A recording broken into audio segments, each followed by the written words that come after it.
I'm at that Good. age. Well, we're live anyway. Oh, nice. Nice. I thought we'd do it I'm anyway. really upset about this as well because obviously all my stuff's in storage, so I've got incredibly subpar audio and incredibly subpar visuals, which makes me upset compared to you two. So That's all right. That's I all was right. just I was just moving stuff out of the background of this, but now that there's three of us on screen, you can't see all the shit in the background of my house, which is funny. Good, isn't it? Yeah, I got a massive orange box of shit over there in the corner. I like You've to got a make box of it. I like shit. to make it look like I was edgy, you know, and have like guitars. And It's fine. It's fine. So if you see it like this, I'm just talking. That's why. Do you play them in the park for passers-by? Yeah, always, constantly. Yeah. That's what I do in all of my spare time because obviously I've got nothing else to do. So I wish I could play the guitar. Easy enough, isn't it? Just strum. Nah. it I is- bought a it is. bass when I was a teenager, thinking that would even be easy to learn. And the only song I learned was "Blind" by Korn on it. Oh yeah. Slap of the bass. Yeah, What's that? What film's that from? It's Paul Rudd, isn't it? It's Slap of the bass. Do you know what I mean? Yes, man. Yes, I think it is. He's talking about slapping the bass. Yeah. Is it not Yes, Man? Because he's trying to get the guy to just say yes to doing stuff. The guy Maybe. from How I Met Your Mother. Oh yeah, that's it. There you go. This is my first can of Monster since April last year. Why? This is my first can today. Is it? It is actually. It's my only can. I was fucking gutted. I had a box of stuff delivered. It was in the shed, and I thought, oh, that's 40 tins of Monster from TikTok shop, and it wasn't. It was tins of Cadence that I bought off there as well to try. Oh, But I was yeah, too you- unwell. I was too unwell to go to the shop, so we're fucking slumming. Oh, banger. I haven't had a Diet Coke for ages. Well, Coke look Zero. at this though. Look, that's how cold it is. That's what you That- want. You know what I That's what mean? we like. That is That's what we like. Formulated for the female palate, Diet Coke, Is it actually? apparently. Yeah. Jake used to work for them. I used to work for Coke for 4 years, and like they put in so much research into what female palates prefer, and Coke Zero is aimed at the male palate. So, yeah, there you You go. know, I don't know if you've listened to much of that Diary of a CEO stuff where Stephen Bartlett says they've done marketing work for Red Bull, and one of the biggest things ever is the original recipe of Red Bull. It tasted much nicer, but then they made it taste more like medicine because people thought that they were getting medicinal benefits from Oh, it okay. tasting more like medicine. Because originally the gambit was taurine and caffeine and whatever else, so it tasted much nicer, but it's got that metallic medicinal taste for that reason because people think they were getting health benefits from it originally, which I think is a stroke of genius, but it's hilarious. It shows you the level of manipulation that goes on across the board, isn't it? Oh, 100%. mad, isn't it? It's funny because do you remember when you first started? Like, I'd say it was like early 2000s when the whole taurine Red Bull like thing kicked off in the UK. Ish, aye. I can't remember like the whole deal, but I can. Everyone like whenever anyone said, "Oh, they're not good for you," I used to be like, "Nah, it's got taurine in it." Yeah, taurine is from bulls' testicles. That was the whole thing, wasn't it? I remember that whole part. Yeah, that was. That was. That's why it's called Red Bull. Well, I told you I bought deer antler spray, like when I first started going to the gym because I thought that would help. Did I not tell you that? When I think that was a conversation between me, you, and Grant. You might not have been paying attention. That might have been like me and Grant's ADHD just going back and forth with 100 messages, and I was talking about deer antler spray being a big thing. I was talking to someone last night about the original Jack 3D formula, and people always go, "Yeah, I was addicted to that stuff." And like, I was addicted to it because it was full of amphetamines. Yeah. Of course, you were like you were a crack addict. I was every morning, day and night. I was obsessed with this stuff. It's crazy that you used to just be able to walk into GNC and just buy shit like that. It's like the Hydroxy Cut and then Jack 3D. And basically, I was, how old was I? Like, I'd have been like 15, 16 on a full stack of amphetamines. Like, same. Full blown addicted. Like, actually addicted. I told you this story about the guy when I went in, like when I was like 26 stone into the supplement shop, and the guy's like, "Oh, what's your goals?" I was like, "Well, I want to lose body fat," and he's like, "Oh, none of that shit works on the counter, but I've got this really good supplement from America in the back if you want it." And then he gave me, it was like ECA plus plus 30, and for like 2 years I was taking like these tablets every day, and then it wasn't until years later, and then it was like, oh, I'm taking ephedrine. Yeah, it's like taking ephedrine for like every day for like 2 years. Like that's like, that's addicting. That'll do it. Yeah. And then you realize, then you understand why there's a whole group of guys aged 35 to 50 that are completely addicted to fucking energy drinks and pre-workouts just to get a little taste of do you remember the Gaspari thing? So do you know Gaspari, the old, he was a bodybuilder in like early 90s. Mm-hmm. And he launched a supplement company in the early 2000s, and the first batch had anabolics in it, like powdered anabolics in the first batch of whey. And it went out and everyone was like, I didn't have it, but everyone, it was in the US, it was like, this is amazing, this is the stuff, so that they would continue to buy, obviously, the second batch, third batch as it came out. But they got found out, but nothing happened, and he's still selling it. That Gaspari supplements are still going. Like, it was absolutely fine. They just went, oh, we won't do it again. It was like, oh, okay. I think loads of stuff in the US used to actually contain like banned like stuff. Yeah. Well, a bit of a dark turn. Nothing to do with supplements, but fucking Pa Dwyer. Yeah, that's mad. Yeah, that was big yesterday. Nuts. Fuck. Like every now and again, one will come out, and like obviously famous people die all the time, and then you're like, fuck, like him, like, and that it does go to show, like, no matter, because I think, because I was just saying to you on this morning, like his family have given blessing for people in the comments, and they've been talking, like Eddie Hall has obviously been a big pioneer of raising. There's over 100 grand raised now for his family. But his family have written in his YouTube comment section that like it hasn't been officially confirmed, but they think, his family think, is a massive heart attack that he had. It just goes to show that there's that whole side of the fitness industry that kind of just gets swept under the rug quite a lot, doesn't it? It's just kind of because it's part of the cause. It's like, yeah, you assume.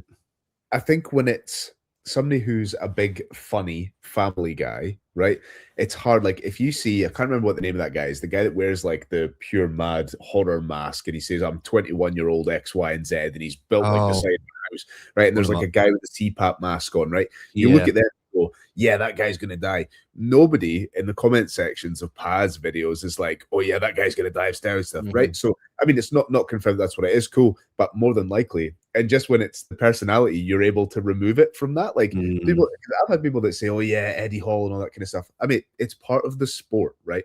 Like it's part of the sport regardless, and that's the health part. But you don't put the two together because they're not on the face of it a bodybuilder, which is mad. Because even if you think about CrossFit athletes over time, or anybody who's been popped, your general guy that looks like he's not on gear, that you know is doing it, they are at the same health risk. They just look shitter than the people who are the poster boys for steroids, right? Yeah, no, exactly. And it did get me thinking like about that, like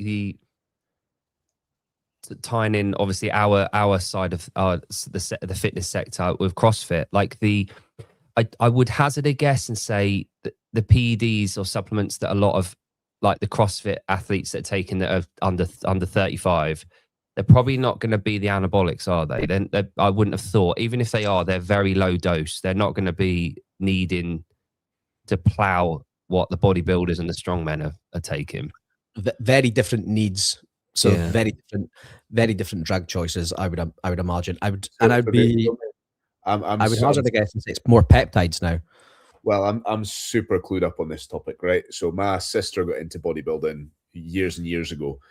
And then and given my pure mad autistic nature, I was like, right, I want to get fully involved in this. And then I started to get really like, because I had a little bit of knowledge from that, I started to look at it now. And so it's actually slightly more dangerous if you think about the things that endurance athletes take and the things that CrossFitters would be likely to take. So you've got equipoise and so these types of things, less than messing with hormones, right? So you think of bodybuilders, the things that do them the most damage are trenbolone, most likely Anavar, Decadurabolin, HGH, because it can grow intestines and stuff.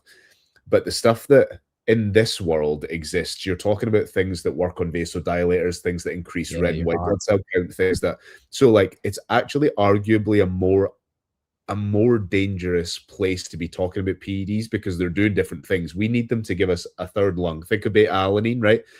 That needs to give you extra air in your lungs, things that need to get blood pumping faster, things that need to make lactate cycle faster. So those things are working on very different systems that are much closer to organs and things that are very internal, rather than you dying from being a certain size, your organs, because typically bodybuilders die because their heart can't support the mass they've got in their body.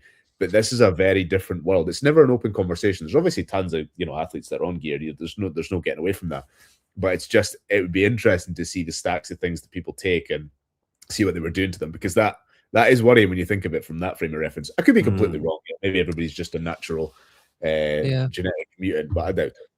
It does make sense, but it'll be interesting because obviously CrossFit as a sport is 20 years old, and if that, and we haven't had that long-term legacy thing yet. We haven't had athletes from the top end coming out and saying, when I was competing, this is what I was on. We don't have the thing with strongman and bodybuilding is it's sort of it's assumed that people have to take it in order to be at that elite level. Like, we know that, and now because it's been going long enough, the retired guys, even people that are in the sport currently, like in certain podcasts and stuff, they will openly talk about it and say, and it's assumed that it's part of it. Do you think we'll ever get to the point with CrossFit athletes retiring from the top level? Is there the same audience that will respect the fact that they had to be on it in order to be elite? Or do you think it's a completely different audience? I think the way that it was bred from the start, because of the health and fitness background, it's always going to be shat upon. Like, regardless. I think, and I do think there might be a space for it in the functional fitness side or something. You think of enhanced games, whether that takes off or not is a different kettle of fish. But I get, we've talked about that before. That's hilarious that people won't beat the scores because we know that everybody's already on it. But there's a level of integrity attached to where CrossFit came from that I don't think that can be washed away. And the integrity doesn't exist for the most part because that a lot of people have been juiced. There's a few people that look like they could walk on a PCA stage next week. But outside of that, I think the integrity is too much. It would be cool to do that, but nah, I don't think so. And do you think the sport can, because we're all arguably we've already seen the sport kind of detach itself from CrossFit and the methodology. I would argue it kind of has. Even you look at like Jason Hopper, his gym setup is insane. He's got his own gym at his house that he's built with earnings and money, but that isn't that's not what 99.99% of people do with CrossFit. It's not methodology. It's not in the community. It's not coach led. It's not part of what we do. That's at the tip of the spear. The stuff that they do at the games level is arguably very different. Like, they're doing a lot of circus tricks, very high skill, a lot of volume. It's not what we do in the same sense as the games from 10 years ago. Do you think there's a time where they detach and the sport detaches so much that it isn't then held to the same health standard? Because health and fitness, I don't know if they're the same thing anymore with CrossFit athletes. Do you think there's a time where it just detaches so much that we don't see it as the same thing? Maybe. I think from a functional fitness perspective, yes. I think I know that there is that separation and the want for the separation of the sport of CrossFit and the actual methodology of CrossFit and what actually exists. But I think they're too close. It comes packaged as a brand. But I do think in the functional fitness world, sure. And like we talked about that yesterday, the coexistences could happen and probably will happen. And maybe. I don't know. Yeah. It'd be interesting.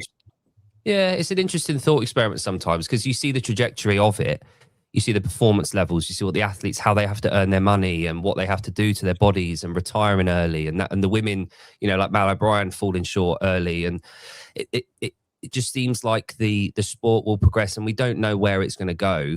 You compare strongman now, you see the body types of the strongmen now compared to where they were even like 10 years ago when we used to watch it at Christmas, as teenagers. It was like they were morbidly obese men that could shift weight but not really well, and now they look like athletes. Like, they're on average at 18% body fat now, whereas like 20 years ago they were like 40%. it's a totally different sport. And if that can change and that become that dynamic, it's the same shit. It's just odd objects lifted and a funny deadlift now and again. But like, yeah, it's there's parallels. But yeah, all good. Adam, and like Mark's just said in here, like the Norwegians, it's funny. Was it Arsenal or Liverpool? Was it Liverpool, wasn't it? When Klopp came in a few years back, I think something like out of the 28 squad members, something like 25 of them miraculously got diagnosed with asthma. So they could be taking asthma medication before and they won the Champions League that year.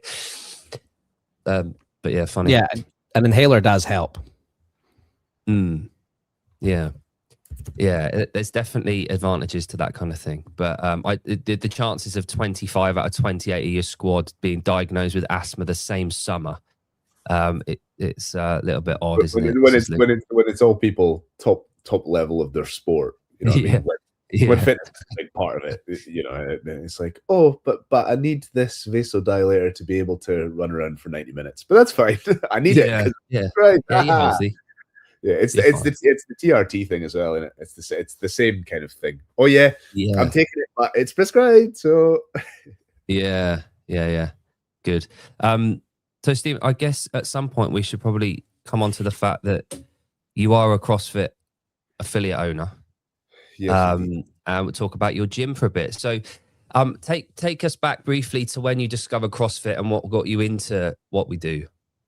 So originally, in fact, go back even further. So out of when I came back from study music, came back and I got into mixed martial arts, so cage fighting. It was fun, liked getting punched in the face. That was interesting.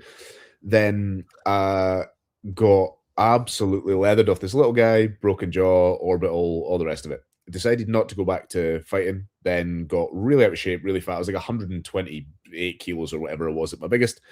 And yeah, I was a big, and I'm like 6'4", so I was a large set human. So then there was a box that was quite close. This must be 10 years ago, something like that. There was a box that existed, the only one in the Scottish borders. Nobody knew what CrossFit was, but it was just this random, everything that anybody knows about CrossFit, long, over the knee shorts, like it was just one of those places, right? And so one of the people at work said, "Oh, do you want to come along to this thing?" And I was like, "Nah, I'm not doing it." I was into all the classic, never talk about it, into all the classic drug, drink, blah, blah, being a fat bastard, all this kind of stuff.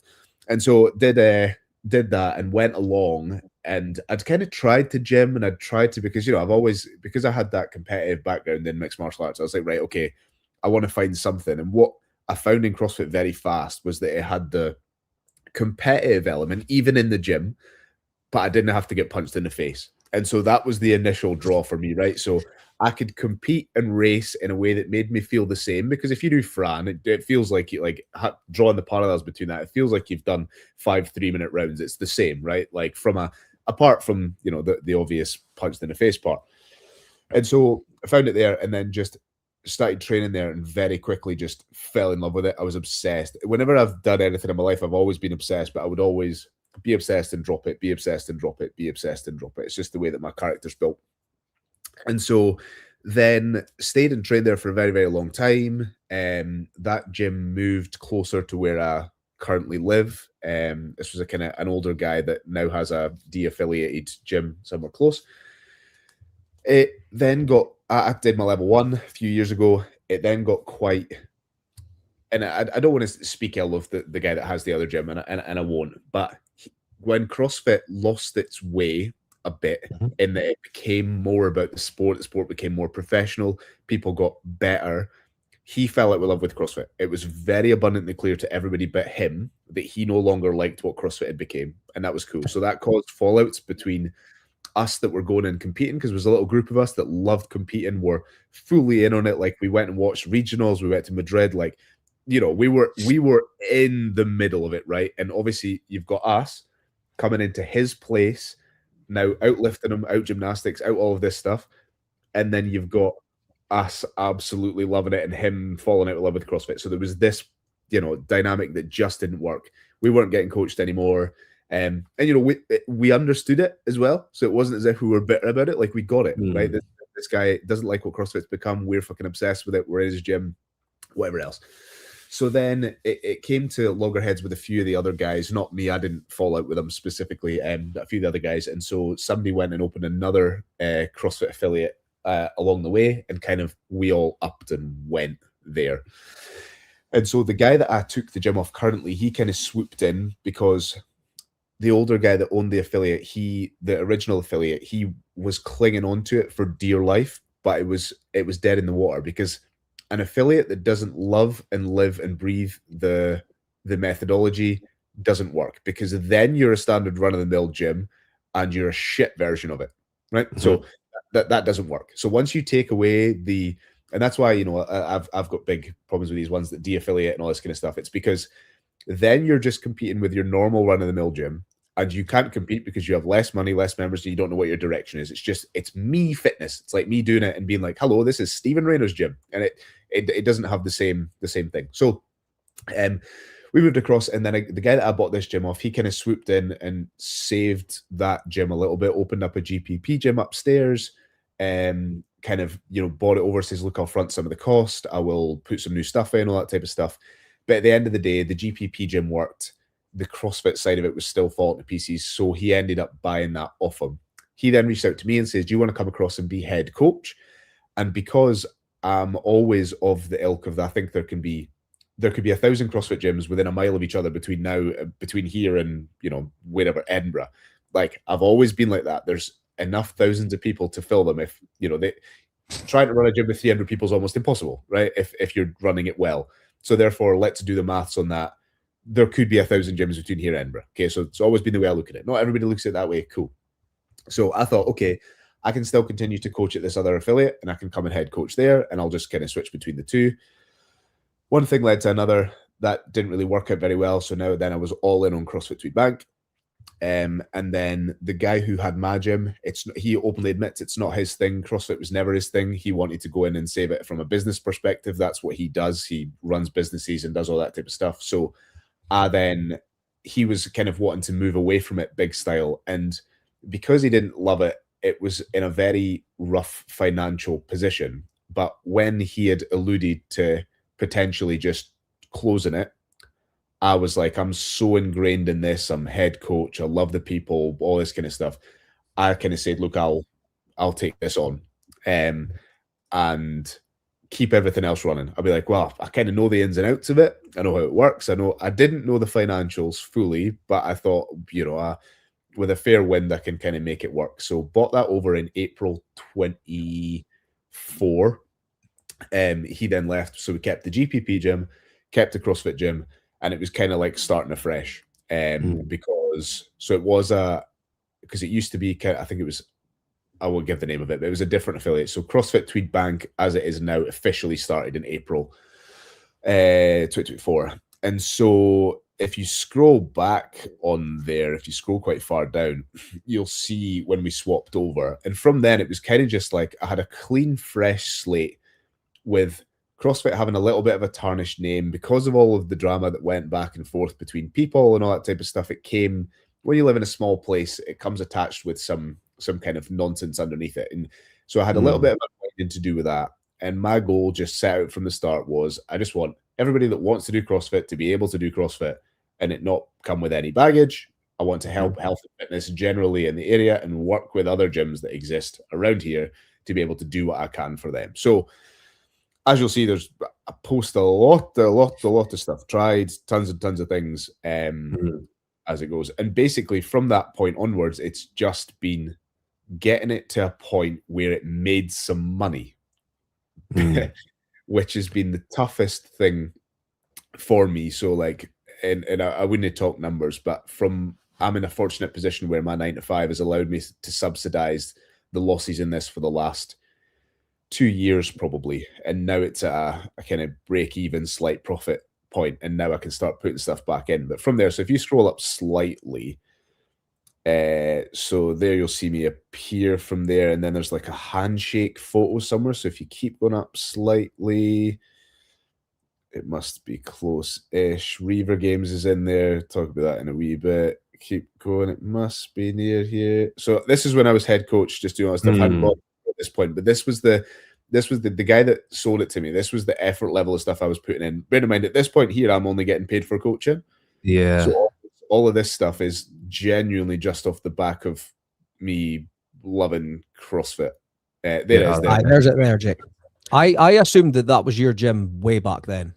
Yeah, no. So that's not something I've really ever said. I don't think anybody ever knew that. People probably thought there was more over and above. I got paid for the classes I did, and everything outside of that was because I could kind of see the future of it would have either been that I would have went and opened my own place or taken over this place. And he had alluded to it a few times.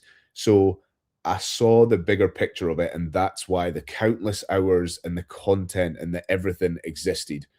But like, I think at that time people probably thought, oh yeah, he's passed it over to him. But the legwork before that was just ludicrous. And he's a much smarter businessman than me, smarter or more loose, I don't know. But he was able to split it up in a way that meant that it cost less from this perspective, that perspective. When I took it over, it was really like, now it's all one massive big space. The rates are like 40 grand. It's, you know, so not only was a fight and a losing battle from that perspective, it's all that's happened is the costs have increased over time. But now I've kind of said that, you know, we closed off members for January, which, you know, that was such a wild choice from anybody, because January's where everybody capitalizes. I did the opposite and said, you know, on the 2nd of January, we're taking on no more members. And that's because I could see it creaking at the seams with wait lists and number of people in the space and, you know, peak times, people not being able to get in. And I was like, if I was somebody here coming in,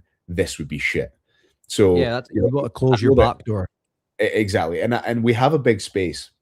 And I know, like, Jason Ackerman, for example, he, in that best hour of the day, they always say, oh, you can have 20, 24, 26. Like, you know, I'll fight that till I'm fucking blue in the face. I don't agree with it. I'm glad to hear that. We've had this argument in our group chats for like the last 5 years. Yeah. People say that, yo, you can have 50 people in the class. Like, no, you can't. Every workout can't be a partner workout, right? Like, fuck off. So we upped it by 2, by kind of rearranged a lot of the gym in the space, managing to get a couple of extra ergs. So instead of 14, we're now at 16, which made a big difference. We've added a few new class spots in.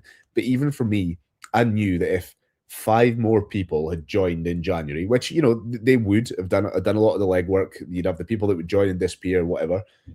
They would not get the experience I want them to be able to get. And that the little bit of money would be nice, cool, but it's not worth it for me. So now this year is all about adding in as much as humanly possible to the people that are already there, because they're the ones that, you know, have gotten it to this point. Like, we're all 3 of us are proponents of the gym is built on the community that's within it. It's not just built on, you know, the owner or whatever else. So yeah, that's what this year is all about. I want to re-kit the whole place while there's still a little bit of profit in it. I want to provide more services from lifestyle, from a food nutrition perspective, British weightlifting, all that type of stuff. I want to put on a Borders Invitational comp. So really, it's the happiest and most confident I've been with where we're at now, because now all I have to do is just double down on the people that are already in, which is a really cool space to be in. People would argue, yeah, but you could be doing more for more people. Sure, but I could do more for the people that are currently there. And that, for me, as it stands at the moment, is what I want to do. Second unit in a couple of years, maybe. But at the moment, I'm just going to get this all singing, all dancing, like, as good as it goes. So it's a long story, but it's, you know, it's been tough and going, but I'm kind of a bit of breathing space now. No, that's great to hear. And, you know, just to reiterate that, I mean, I'm not an idiot, just like yourself. I know what Jason Ackerman's saying. I know that he's saying you could get 60 people in. You shouldn't have a cap for the reason that you get more people in your gym. But let's face it, we're boutique gyms. We want premium service. We want premium coaching. And as much as I think I could coach 60 people, which I know I can, I don't want to, because my idea of what I'm giving them, premium service coaching, I cannot do that with ab mat sit-ups, running, and teams of 4 rowing. Like, that doesn't reek to me different to what Pure Gym are doing or anything like that. It just doesn't equate to what I see as premium. And I get that as a money making scheme. If I can have 100 people in each class, does that make him stronger? Robert? Yeah. Yeah, both. But it's funny because we constantly have this dance, don't we, in terms of like, do we want to be a massive profitable business where we're getting, you know, we're getting millions in the bank and we can retire, we don't have to coach, we can be entrepreneurs and this, that and the other, or do we want to put on this incredible show where we're changing lives? Now I would argue to do both, you need to think real bloody long term. And that's the conversation I've had with like Daniel Chaffee and Ed Morrison, who's the Australia and Asia and Africa manager for CrossFit. He's just opened his second unit after like 10 years of ownership of a gym, because he got to the point that is exactly what you've said. He nurtured, he grew incrementally the rate of like income from each member that he had at 150 before he even thought about expanding numbers and taking on loads of different people. Every class was at 15, I think he had, and they were getting incredible coaching.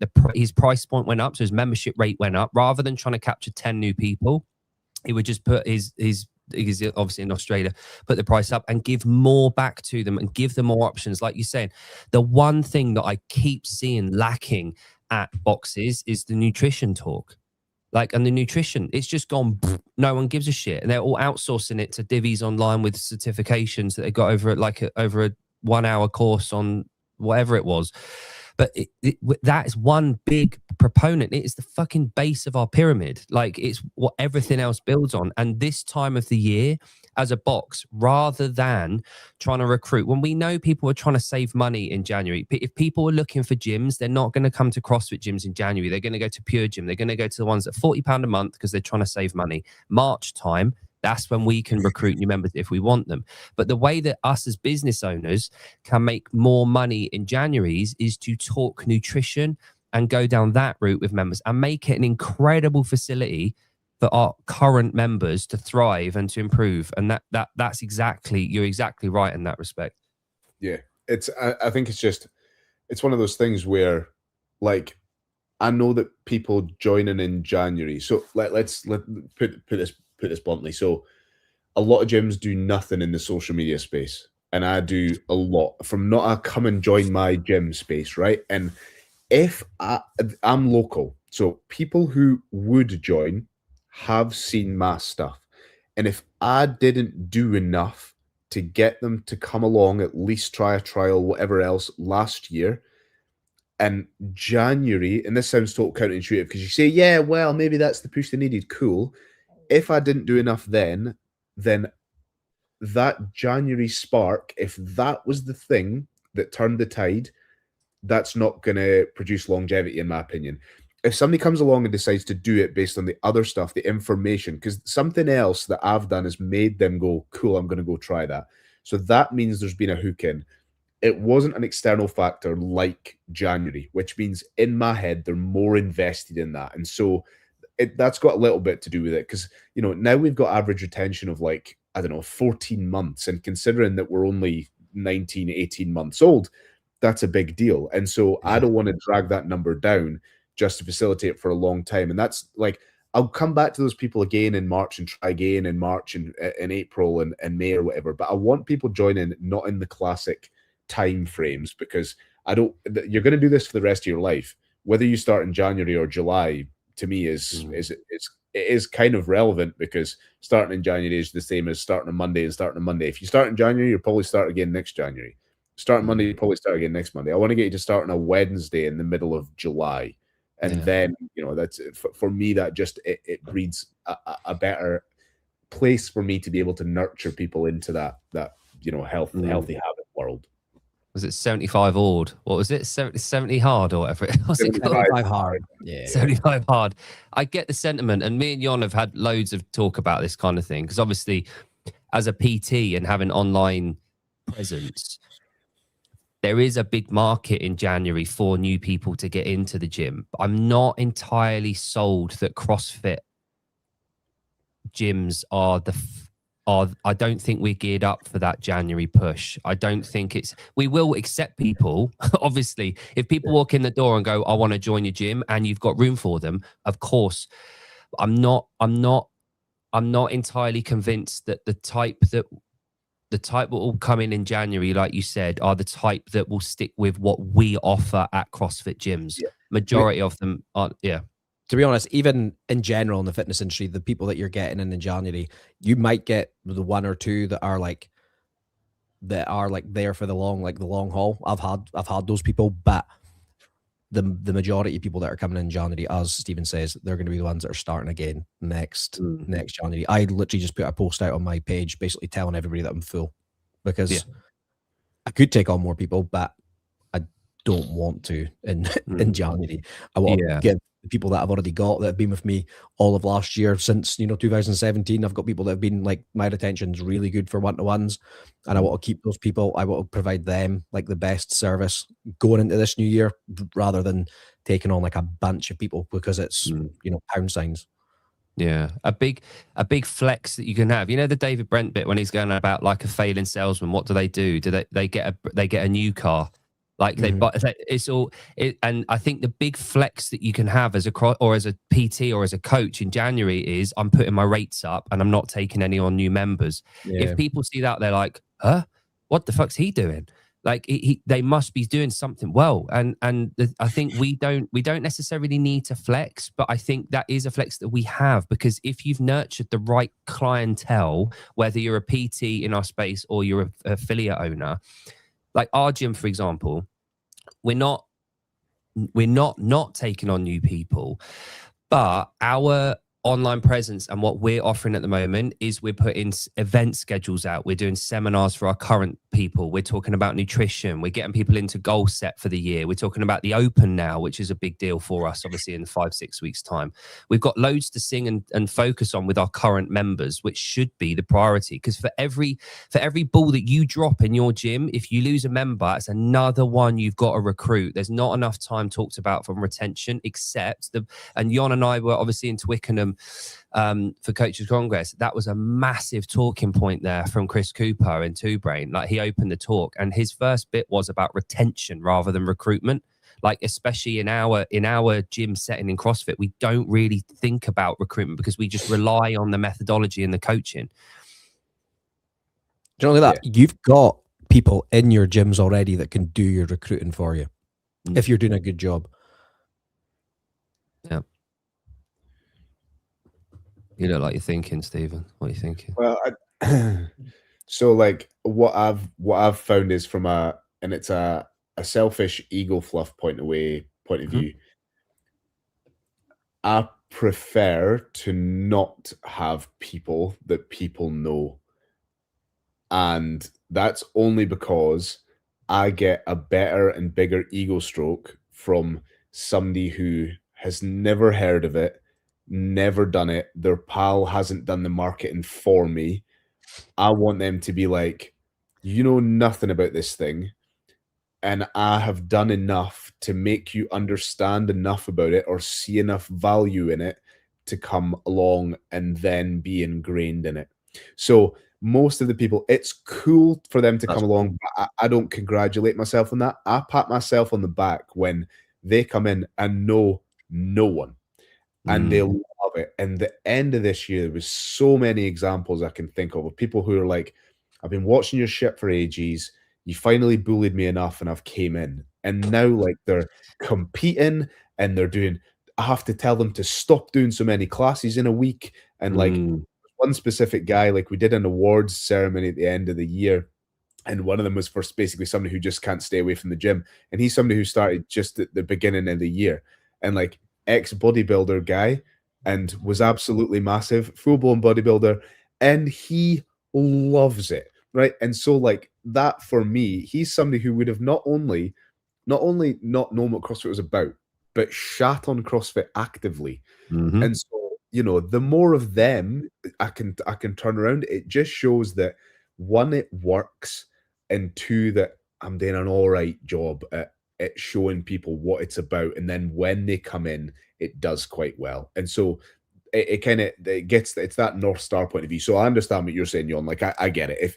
If you're somebody who isn't quite as vocal and isn't as much of a stubborn knob as me, like, get the people in your gym to do the stuff for you, for sure. But for me, it's just I need that pat on the back. That's what gets me up at bed in the morning. Like, genuinely, that's the thing, you know.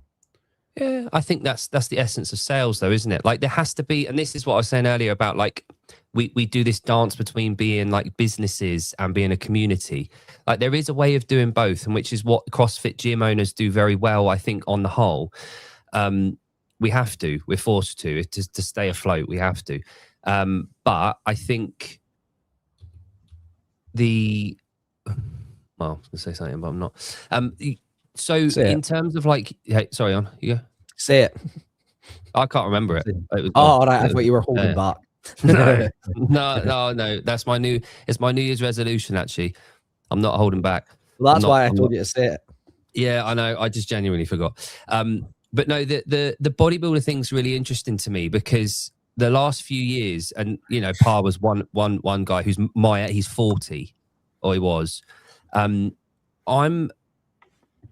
interested to see how much of those guys from yesteryear that were bodybuilding types that have been in that game are going to start coming over to functional fitness, i.e. what we do eventually, CrossFit, because there's this massive and what's his name?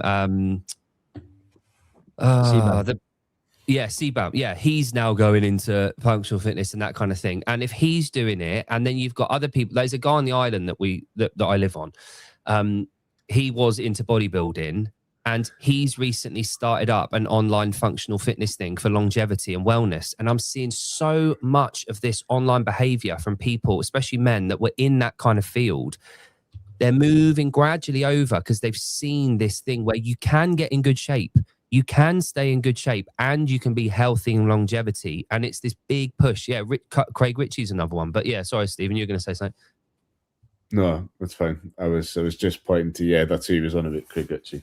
Yeah. So there is a big sweep into what we do, and it's going to be interesting to see because obviously Seabaum he's an American guy, and I don't know how the American market is facing with that kind of shift over, but I'm seeing it so much over here.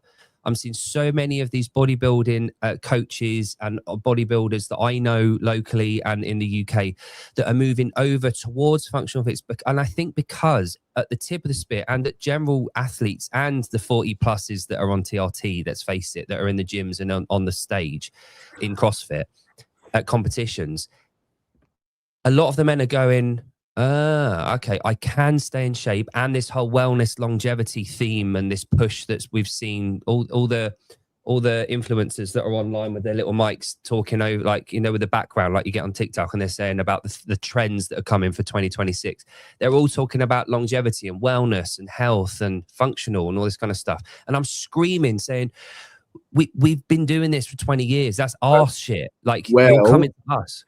Did you see the thing I shared? I think you saw it, Jon, the Dr. Mike Israetel thing where he talks about, he says, what would you do if you weren't doing bodybuilding? And he says, yeah, I would do CrossFit because, and you know, he is, whether you like him or not, he's one of the most influential people in the bodybuilding world because of RP strength and because of, you know, periodization stuff. And he goes, this is what you would do if you wanted to make the most elite athlete. And, you know, I don't like that Forge and Elite Fitness thing, by the way, just to put my stance on that. Mm-hmm. But when you talk elite fitness, elite being subjective to the individual. Yes. So like, if you want to get the best progression for you across the broadest number of markers, this is the way to do it. And he actively calls it CrossFit and doesn't say functional training. And yeah, that's important. And I think you're right that more people will begin to see that. But I don't know if it takes people like Guy snatching 153 to be able to, for people to be able to see what the top end is, because you have to see the top end to be able to understand how far away the middle is. So you think about 10 years ago and you watch Annie not being able to get up over the rings, right? You're like, fucking hell, if that's the pinnacle, I know how far away I am from that. I'm going to be so much shitter. But if you can see the real top level, it's why now when you get all these little broccoli head boys that, you know, they'll get into Go Gym and they'll see CBum, or they'll look back at the day, they'll go, that's the pinnacle. So if I can even get halfway there, I'll be dripping in females. I'll be this, that, next thing. But that pinnacle is now actually quite good. And that WFP have done quite good at that, and even BF3 and whatever else. Although it's not the CrossFit Games and it's not CrossFit, it still puts more of the elite kind of athlete world and the things that they can do to the forefront. So people see it and they go, fucking hell, if they're there, I'm probably not going to get there one day, but even halfway there would be fucking cool as fuck. You know what I mean? Yeah. Something you just said then, and I want to come on to Larry's point in a minute, but something you just said there, that's a bit of a light bulb for me, right? So I started doing bench press and bicep curls in my parents' garage at 13. And there's a very good reason for that, is because I saw in TV programs and on films, the guy with the muscles that looked good got the women. And I was like, fucking hell, that's for me then. Let's go. So I got a York set, you know, the gold plates with sand in it and the tiny, I have one of them, and I listened to Led Zeppelin on tape in the garage, and I've been doing bench press and bicep curls and skull crushers every day for like 5 years until I could get into a gym. But the motivation for young men, young straight men and young gay men, is predominantly not affixed to performance-based. We don't generally see performance-based as a goal for most young men. It's how do I attract the people that I want to attract to me?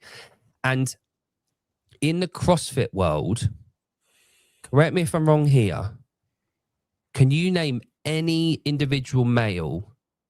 Like Hunter McIntyre kind of does this, but he's a Hyrox, obviously. I can't think of a single CrossFit male athlete that is going out there and is a bit of a player and says openly about wanting to attract and is giving that braggadocious, like, I'm sexy kind of vibe. No, there isn't one, is there? No, it's more. There's a few hybrid knob ends that do it, but yeah, I don't think there's many. But like bodybuilding, like the whole bodybuilding scene, and using the sport down thing, I never ever thought I would be on stage with Ronnie Coleman when I got into bodybuilding style. I didn't assume that I'd be on stage with Ronnie Coleman at any point, but I went and did shit that he wrote about in Flex magazine because that meant that I would look like him if I kept going, just less black.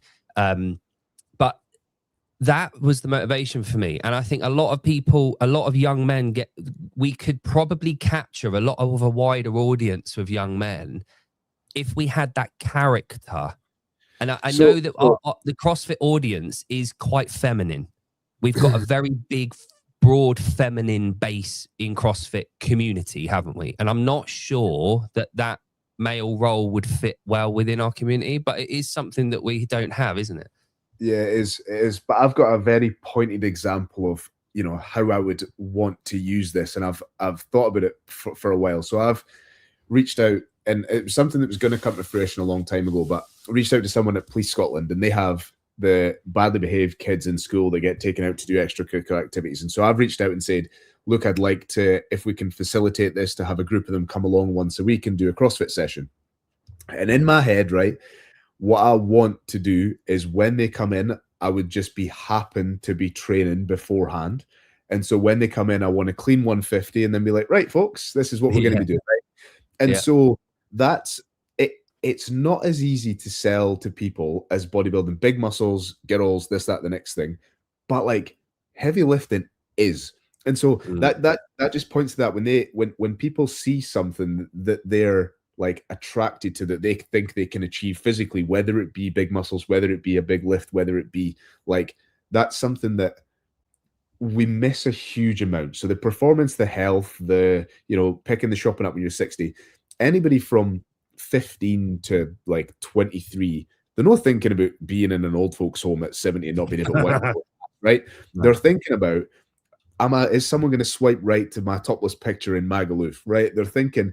And so, no one really does that. You can try and do as much, but you're right. It is a big chunk because it's not, and I always talk about this, it's not looked on as very cool. It's getting there. And actually, I think things like Athex and WFP and all these spin-off shit, they are making this look a bit cooler, right? As much as and that cool thing, that's why a lot of people love Athex and love High Rocks.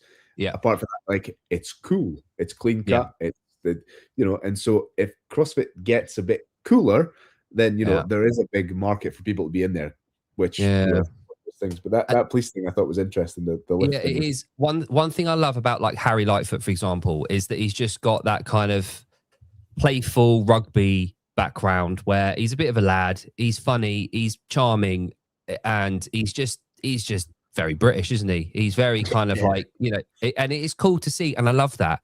And he stands out because of that. And like Larry's just said in the chat about Hunter being a bit of a cock, and people dislike him, but at the same time, they want to be a little bit like him.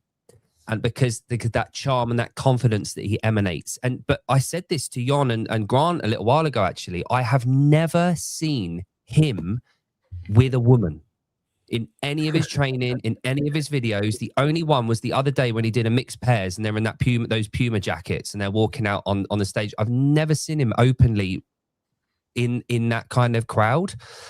But we assume that he absolutely slays because he's a handsome, athletic, very charming, very funny, very cocky, very braggadocious guy that he has this magnetism about him. And I think for whatever reason, we lack that in CrossFit. And it would be cool to see someone like that in our space at the top level, in that kind of like, not like Homelander, but, you know, like that kind of somebody who you never really see it properly and they're not big enough. You need two things. You need somebody who's like that, but you need somebody who's loud enough about it. So somebody who comes to mind to me at like Proving Grounds, right? So Reggie does this so well. The stuff he posts, man, he's just like, oh, dusted off this on bus legs away to slap some melts, right? Like, and then he just rocks up. Him and Tom absolutely smoked Proving Grounds. Like, he does it, but could take it further because there's so many talented people. Like, I think of somebody like I don't know, Archie Reed, right? For example. Massive snatch, like strong, young, fit, just, you know, he can just double down on the villain arc and people would love him for it. Like, I mean, he's probably too nice, but there's somebody like that who just cleans up and sweeps up constantly. Even just thinking of Scottish people, Johnny Bishan, like, you know, all those guys. Johnny's far too nice to do well, that. yeah, he definitely is, but they could just double down on it. What's the guy called? I wish I could remember his name. He's got neck tattoos. I watched him. I think he jerked like 165. Oh, I can't remember his name. But just anybody like that, just to make it like, because you have to be willing to be hated though. If like I'd be perfect for it if I was a good enough athlete, but I'm fucking shit. But like, you know, if I was good, like somebody like me in it would be class. You know what I mean? I'm not good enough looking, but if I was better looking and I was a better athlete, then, you know, that's the sort of loudness and the personality they would need. And people they'd love to hate him. Because, like, let's be fair, Hunter's a prick, right? Not like nobody's going to admit to like him, but I actually do. I've sent Jake. There's a guy from Paisley, and his gym's called Park Performance. Thomas, his name is, and he's not in the CrossFit space. He's like an endurance runner. He does like ultramarathons like all over the world and fucking whatnot. But he does high rocks as well. He's been like the world champs a few times. His social media is fucking brilliant because he just says what he wants. It's honestly, Jay, if you can find his page, pull it up. If you go on Park Performance, but his name's Thomas, he's fucking nuts. But he's there at the sidelines at High Rocks Glasgow, like when Hunter and that's racing, and he's shouting shit at Hunter the whole time. He's posting up in his story when he's like walking past him, calling Hunter a pussy. Why are you wearing gloves for the sled pull, you fucking wimp? And like, like talking shit to Hunter, just like face to face, and Hunter just like trying to ignore him the whole time. He's like, he's class, like Thomas. Yeah, I think I found it. Yeah, his social media is fucking brilliant. And here's the thing, right? So I don't know if the nature of the athlete that we have, like compare 100-meter sprinters to marathon runners. there's a certain personality type that generally goes with, like, it's sprinters. You think of that braggadocious, that kind of bounce, that explosiveness, that type of personality that you typically see with 100-meter sprinters, and compare that to marathon runners that are very subdued, more calm, more flatter. They're a little bit more serious. They're a little bit more. Whether or not our athletes are somewhere where that you're not going to necessarily get that, I don't know. I just had a bit of a light bulb thing, right? So think of every box that you've been to, including mine. There's a group of 3 or 4. I don't really have many females. I've got a couple of them now, but guys in this realm where they'll chase the living shit out of each other on the leaderboard, and they'll talk smack, and they'll do all that, right? And I just wonder if, because you've got the top level of guy doing 4 hours of training on their own on JST, not in the classes, I just wonder if the only time where they really cross paths, like you kind of know you're competing against somebody a little bit at the same place because it's the same that go around, but because they're not together and CrossFit isn't very formed, and maybe one of them's in a non-affiliate, and maybe, I don't know if that would exist if it was more cohesive and they would actually bat off each other and talk a bit more smack. Because like you've got Tom Kingdon across here doing his own thing, and then you've got like Reggie over in another place, and then you've got Johnny, and then you've got, you know, they're all up and down the country, but they're not like connected by CrossFit as such. And so I just wonder if they, you know, if there was, you know, if somebody went, imagine somebody just tagged them both. You managed to find 2 people who you knew were quite, you know, I don't know, quite brash and stuff. You just tagged them both and said, excited to see this person smash this person, see how they reacted, and see who backs which side and that, you know what I mean? But that forum, like we talked about yesterday, really exist. I'd love to see that, especially like with the lead up to the Open. That could be something we could try to do on here, you know, with a new British team. We could get a couple of British athletes on here to just talk shit at each other. And I'm not too fussed about it being the elite level, like as in the games athlete level. Well, I spur it on in my gym. So like, I know that people say, oh, the lead doesn't matter, but like, I'll be like, oh, you're going to beat this person, you need to race them or whatever. It's part of fun. And you know what the Open does for us there is it gives us a blank slate, but a standardized test that people can smack talk. Because the thing is, at the box, you're always going to get your scaling. You're always going to be people, right, I'm going to do kettlebell swings at 24 into 32. I can't do chest to bar yet, so I'm going to do pull-ups. And the smack talk doesn't quite go hand in hand because you've always got the trump card of, well, I RX'd it.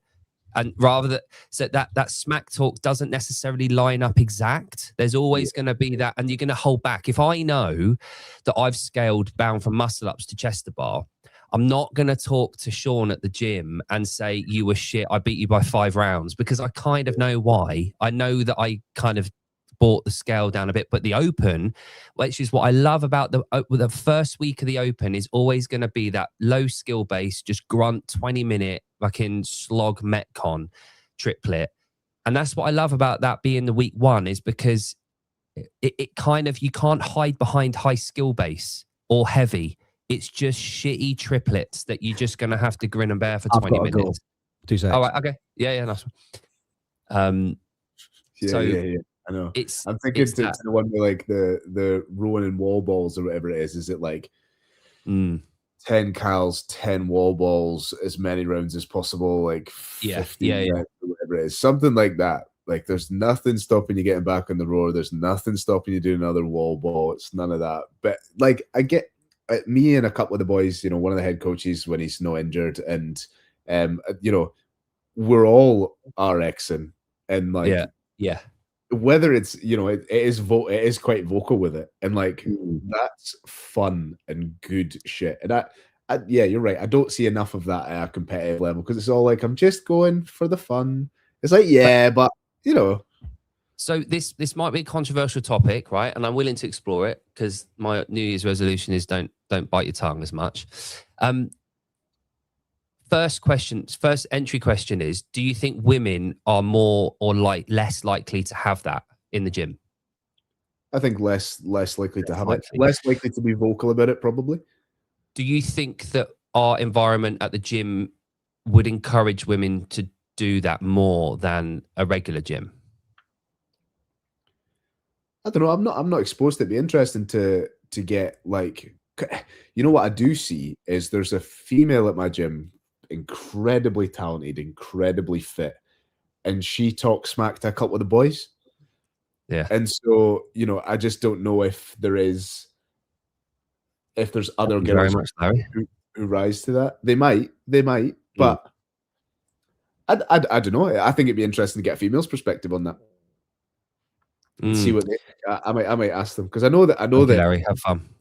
Yeah. So, I think, where is it? Oh, is he back? I'll put him in when I can see his picture. Larry, thank you very much for that. Much appreciated. Larry's at Box Banner. Ollie Guy chirping me made throw 2254 for a post snatch WOD max. Without him, 205 would have been easily the most. Yeah, chubby boy's heart rate in 170s. It is true, and I think, again, we talked about like the bodybuilding background and the typical gym bro stuff that went on before. Like, I can only talk from my experience here, but from the age of 14, I was in the council gym down the road from where I was with my mates, dumbbell flying way too much more than I should have done. My shoulders are thanking me now. But like, there was that camaraderie, and growing up in team sports like football and rugby, and then being in a powerlifting gym, and then coming into CrossFit, I had that background in me and my mates just slagging each other off, and just my sole aim for when I used to play football or rugby or go to the gym was to obviously to exercise, but it was to have as much laughs at the expense of my mates as possible, and theirs was with me as well. And that was a big motivating factor to go to the gym. When I first started doing CrossFit in 2011, that was when I was like, oh, we get that. We get a little bit of playtime with our mates, but we are all breathing. It means being vocal, slagging each other off, like being nasty, playfully nasty. But like, but the CrossFit, the general CrossFitter at the gym since, I don't know, just go back 10 years, 2015, no, it's 2016 now, isn't it? Let's go back 11 years, 2015 to now. Has the archetypal CrossFit member changed so much that is that playful little like got ya moment? Like I used to, do you ever do this when you're running around someone and you go, keep up, or catch me, or got ya, or those little like little bip halfway through a workout and it whines? But my mates do it to me as well. It'll be like, if I drop from the bar during toaster bar and they carry on going, they will literally be on the bar doing toaster bar and go, got ya. Or that playfulness does add a spark to that. So I think there's the reason for that probably is that people might not think that they can coexist. And coexist has been my word of the year so far, right? And it's only the 4th. But I think things can be mutually exclusive from each other.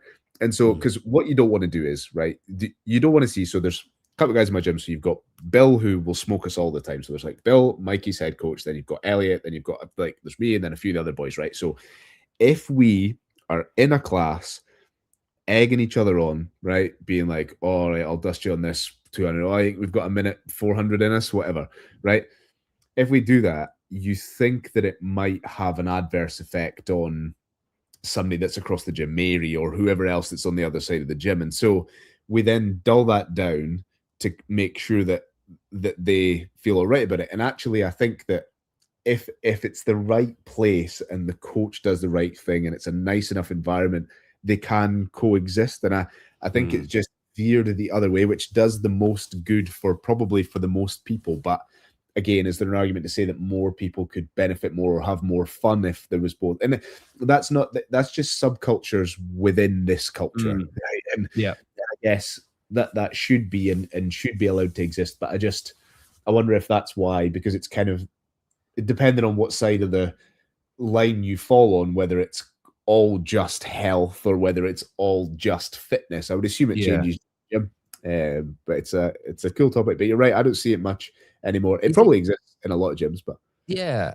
And again, obviously you can have different subcultures within broad cultures within, like, if you think about Britain, you've got a whole different breakdown of countries, then you've got regions within those countries, and then you've got towns and villages within those regions within countries. So there are going to be micro. But one thing I used to like you, even if you look at Savon's stuff with behind the scenes from 2008 2017, like all that 9-year kind of thing. The behind the scenes, what made that so cool and so appealing was you saw the shit talking.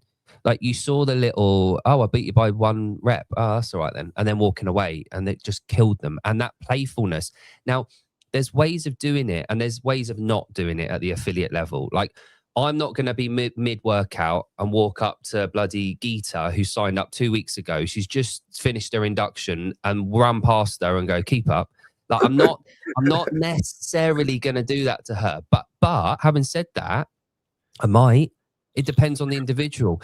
So is there a sort of like a sterilization that we've been through as a culture that has meant that playfulness has sort of a little moved away a little bit? Do we need to perhaps think about bringing a little bit more of that playfulness back? I think people need to be incredibly comfortable. So you think, who are the people that you do that with? They're people you grew up with. They're people that you've spent huge amounts of time with, you know. And so like where I'll see it now is the people who've been around at my gym long enough, and they do it in the comments on Boxmate when they log workouts, right? So that's where I see it, and that's where, you know, I'll have a little giggle, or we've got a compete chat, and in there'll be a little shit talk back and forth. But that's the equivalent of they've been working out with each other long enough to know where it's acceptable and not acceptable. And I think it probably is just a comfortability thing. You need people to be really friendly before that becomes acceptable. There's probably way more people with shit talk. Like I'm thinking about Anne from down the road that's 50 that might want to shit talk to Mary, but they haven't spent enough time with each other because they don't cross paths with classes, or they don't, you know, it's, I think it's just a comfortability thing, and it being acceptable to be friendly and stuff. Do you think there's more?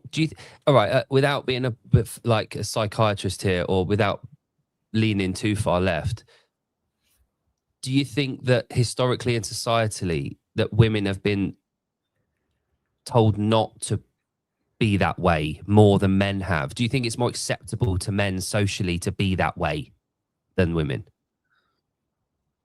Or do you think that's just the way we're wired? Do you think we enjoy that kind of playfulness more than women?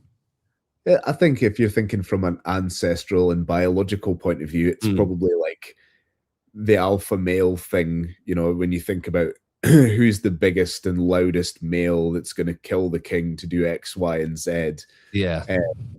But then now, you know, it's the margin for differential is much closer. So, and the thing is, me and you probably just aren't exposed to it. It probably does happen at a micro level, and we don't see it as much. But I think bringing that to the forefront would be cool. Like, I want to see, I don't know, just villains. I guess that's what we're talking about, the crux of this again. I think, and funnily enough, I talked to you about Kyle Russell yesterday, but he tried to spur that on like a lot of the time when he was doing WOD in the Lock, and he was, you know, he'd put person against person and be like, you know, I want these two to be, and he would smack talk people, and he'd even do it to me like, we're just nobodies. I mean, I'm a nobody, he's not, but we'd be going to a comp, we were competing at a comp across in Berwick, and he'd be like, oh, let's put a bet on, I'll be first off the assault bike on workout 3, right? And like, you know, like people loved it, and then like, you know, I get beaten, I'm like, oh fucking hell, and then there's a whole hoo-ha after it, and you know, that stuff's fun. But obviously it works in just on the leaderboard in the gym. I think a lot of people would sit differently on that. Like, I don't know if somebody like Johnny Davies, right, would he want to spur that on in a class where his whole thing is achieve as close to the stimulus as possible, get the I don't know. I guess there's a fine art between where do you spoil getting the most progression out of the class by bringing that on. So there's so many different facets to it. There's a time for it, not a time for it. Because and again, this is talking from like what I've seen and experienced, is that over the years that behavior was that gym owners didn't want that to leave, because they understood that it was part of what we do, and a certain group of people thrived with that. And what ended up happening was they became the competitors class. They came in on the Saturday after the workouts are finished, and they went down that route, and they had slightly different programming, and that's where that kind of shift, and it was separated a little bit. And then what happened is that playfulness, that driver, that shirts off, everything like that was removed from the GPP classes. It was taken away from the regular folk at the gyms over time. So they weren't exposed to it. So it wasn't part of what they saw as being CrossFit. And now here we are 10 years later, and they're just not that's not part of the ecosystem and what we tend to see anymore. I think maybe a slight reintroduction of that kind of playfulness and that's what the Open does for a lot of people. It reignites that flame of it's okay to be competitive. It's okay to put yourself up against the cosh. It's okay to be in a lane next to people, which is why the throwdowns throughout the year, the small comps, and bringing me into like the Reaver games. I'll bring that up. I can find it. Why they matter, why competition, and why events matter. And they really do, and it shouldn't be underestimated why they're important. So talk me through the Reaver games. So Reaver games. Originally, so where we're located, we have to travel a couple of hours to compete. And so it was a hard sell for me to get people to not only understand what competing was and why you would compete in it, but why I could make you have to travel 2 hours to go and do it when you didn't even know what competing was. You weren't a competitive person, you didn't get it. It was a hard sell for me. So I wanted to do two things. So like if I'm in Galshiels, which is there, so you have to go down the way to Middlesbrough or Newcastle or that world to get your Glacier Games, Castle Games, Northern Champs, Northeast Fitness Games. So they're all in that area. So you're talking a couple of hours drive. Then, and they're always starting at 7 o'clock. You have to check in at 7, so which means we need to leave at 5, which, everybody's nervous about what. Or you'd have to go up the way. So we had, there wasn't much from an Edinburgh perspective, and there still isn't. We had proving grounds and stuff now was in the middle, but again, that wasn't around really at the time where I was doing it. They were taking a gap. Then you had slightly further up into the air world, you had One the Lock, which was there.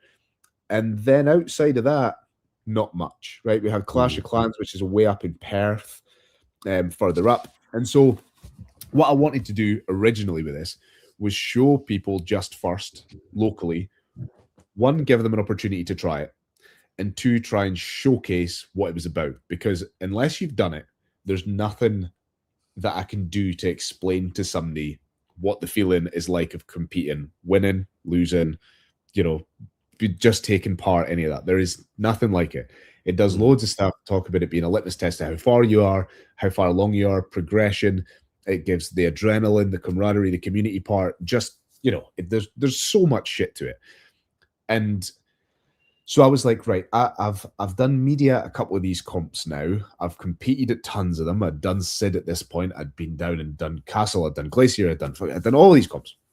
And I thought, right, I've been on the media side of it, and I've been on the competitor side of it. So I know what I like from a competitive perspective. I know, and I know roughly the nuts and bolts that go into it. So why couldn't I run a smaller scale one in the Borders? And therefore, that would mean that people didn't have to travel as far and yada, yada. So fast forward, I don't know, 7 comps later or something. And there was a real switch for me. So, I worked really hard. I thought that I wanted to try and bring the big comp world into a box comp. Because when people see a box comp, they go, fuck, it's a box comp. It is what it is. It's a comp in a box. But then that was when I affiliated it for a start, which was something that people didn't do. You don't pay 700 quid of your comp fee to put CrossFit licensed event on your thing when you get shit all for it. Oh yeah, we're going to put you on the website in America. Fantastic. So did that. So that was a big deal. Then I got, for the one that really set us alight, I got Zach Wilden, and then I got Stella to announce. Then I had like a couple of the guys from GST look at the programming. I had, did all of that stuff. And then I wanted to make it a big comp, but just so happened that location was in a box. And so that then grew arms and legs. The last two sold out from one of them I did with no qualifiers. It sold out in like 15 minutes. The other one, the qualifiers, I had 3 times as many athletes as I had spaces, and we can take 120 athletes. So for a little shitty place in the Borders, that's mental. And I had this epiphany moment during the last one, which was in August last year, where I looked around and, it was heaving, it was teaming, and 80% of the people competing went from here, right? And so the overall that comp cost me $1,000, right? So me personally, so not only did it not make money, it took £1,000 of my own personal money to put on. I had my members who pay into my gym all year long, volunteering, breaking their backs for me, running around doing shit, not getting to compete and not getting to take part in the reason that I started this thing. And so I kind of felt a bit sad and a bit like, right, this needs to be a turning point here. Reaver Games as it exists is cool, and it's now bigger than what this is. Yeah. So I'm splitting it this year into 2. So there's going to be Reaver Games later in the year, which is going to be held outside of the gym. So I'm still in discussions with a couple of venues for that, but it's going to be over a weekend with a masters category and a teens category and kids and, you know, all that stuff. So that is planning. Nobody knows that yet, but that is the plan. Still try to still fix on a venue, but that's what that is. So that'll be there. And then in June or July, I will be holding the Borders Invitational. And that is essentially where I will do the exact same thing as I do for Reaver Games, but it will be invitation to gyms around me only. So it'll be the same level. It'll be the same big deal that's made out of it. It'll be the same everything, but it'll just be for invitation for these ones only. And so they're now separated. So the idea would be to make a little bit of money off of Reaver Games so that it can, you know, be better and grow and continue to grow. But again, if I have to put £1,000 of my own money in to do the one in for the Borders Invitational, tick, cool. I'm happy with that because I'm giving back to these people who give to me year on year on year. So that is the plan. And it was just like it came to a point where I'd always talked about, I'll make it bigger and do it better. And I thought I'm missing the point here, because what I could do is I could ignore that Borders Invitational and I could just take Reaver Games bigger and better and take it up to a city and put it on a big field. But then I'm not aligning to why I started it in the first place, which is I want to make a comp for, you know, I think of Yvonne, who is, you know, she's 60-odd-year-old lady. I put a video up of her. She went and competed at Glacier Games a few weeks ago. Absolutely fucking loved it. Like, I did a video about her and it was just magical. I want all of the Yvonnes and I want all of them to have a stage to go on. The problem with this one was we're in the Borders, and the standard people who travel to compete tend to be at a higher level than people who haven't competed before. So when you do qualifiers, the people who are qualifying, although they might not be magical compared to, you know, your normal RX athlete, they're still at a higher standard than a lot of the people who they're doing it for the first time. So when you do qualifiers, you take the ability away from them to be able to compete. So my idea is get it in a way that I can get as many people who can either be talked into it or want to compete as possible into it. So that's, I don't know what the catchment's going to look like. I don't know how many people I'm going to invite into it, but that's how that'll play out. And I hadn't explained that to anybody yet, so I'll probably clip this and put it up. But that's what that's going to be. So it's this was just like nothing that you've ever seen, and like trying not to bubble into tears at the end. Was she came into the box a couple of years ago saying, you know, she's got dodgy knee, all this kind of stuff. She says, I can't jump on a plate. Like, I'll never be able to lift that, any of this type of stuff. And now it's just, she is, for anybody, there was a guy before that asked how much progress can you make in 53 days with this, blah, blah, blah. Like, this is what this is about, right? And buddy. Like, I mean, look at her. It's fucking like, what are you talking about? It's just, so I want these people to have more ability to do more. And so that's what this is about for me. And that's not saying like, you know, it should just be people who are older or, you know, like it should be for everybody, because I want to have a competitive RX field, but for people that know each other. And that again, talk thing in the middle and that. So and that's the thing, that so they do all line up. Like, I'm sure Yvonne, just by looking at her and by the way that she acts, she's open to a bit of smack talk. I reckon Yvonne could get involved with that. She's cheeky as fuck. Of course she is. Yeah. And I just, like, Yvonne's of 10 years ago, 15 years ago at the gym, they were there, like all the women and the men, obviously, but a lot of the smack talk that we had at the gym was from like those like 50 to 60-year-old women that were getting involved and getting like in the mud with us in the workout, and they'd be the people with the potty mouths, you know, and it was brilliant.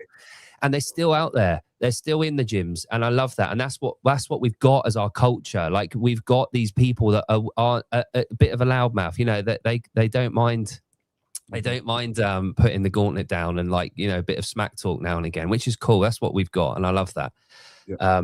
But in the right, you know, and I'm pretty sure Yvonne wouldn't talk to someone that just started, that's, you know, very vulnerable, that doesn't want to talk about it. But most welcoming person in the world, and she just, like, you know, she embodies it. And we've got loads of Yvonnes, right? Like, who are just, anybody walks in, and I warn people about this when, and I'm quite proud of the way that we've bred that community, but nobody brand new will walk in and look across and be like, I'm not welcome in that little circle of people over there. I'm like, I warn people when they start, I'm like, you might not like it, but everybody is going to ask you questions about yourself. They're going to want to know what you do and know who you are. That is part of this. You'll tell me that you just want to go in and get your workout done and get out, and then in 3 months' time I'll speak to you and you're going on a night out with these people. That's just the way that it works. And you know, it's good. I think that's a product of the environment that you're in, because I think of, and I don't know, genuinely don't know, I've not had enough exposure to it, but if size and number of members is a big limiter to that. So CrossFit Glasgow, when I went up, I don't know how many members they've got, 800 or some shit. And I went in, and, you know, the big archway, and there was like subsets of 2 people here, 1 person here, 2 here, 1 here, in this big long archway. Not one person speaking to each other. And I know they probably know each other, and I know, but like at mine, everybody waits for the next class in the same bit. Yeah. So whether you want to talk to each other or not, I've got enough nice big personalities and a small enough space that you're in waiting on the class, you're gonna talk to them. So I don't know if that's a product of the environment. A bit. Maybe. I think city centres are going to be different from like villages and smaller towns, like in terms of like the type of people that just are there. Like they're then less transient, they're more community based anyway. It's not to say that people going into CrossFit gyms in city centres aren't, you know, capable of being like that. I just think it's the nature of the person that tends to kind of live and breathe that kind of nature. But talking of nature, there's a proper snowstorm going on outside. Did you see Jon's video yesterday? He went out for a little bit cheeky run in like 10 inches of snow or something. No, he had a bit of fun there. It makes a change from him being sick, throwing up all over himself at competitions. That's I can't admit, he's the first person in the world that I've ever actively smelled before I've seen him. And the thing was, I didn't know he was competing, right? I had no clue. So like, for me to go to one of the other media guys and go, can you fucking smell that? What is that smell? And then it'd be, oh, hi mate, how are you getting on? I was like, oh, I didn't know you were going to be here. Oh, he was like, oh, over there, I was sick into my vest. I was like, of all the things to align here, this is not what I wanted to align. It was not you coming up to me telling me that you'd just been sick on yourself. I've got an incredible vomit story at Battle on the Border.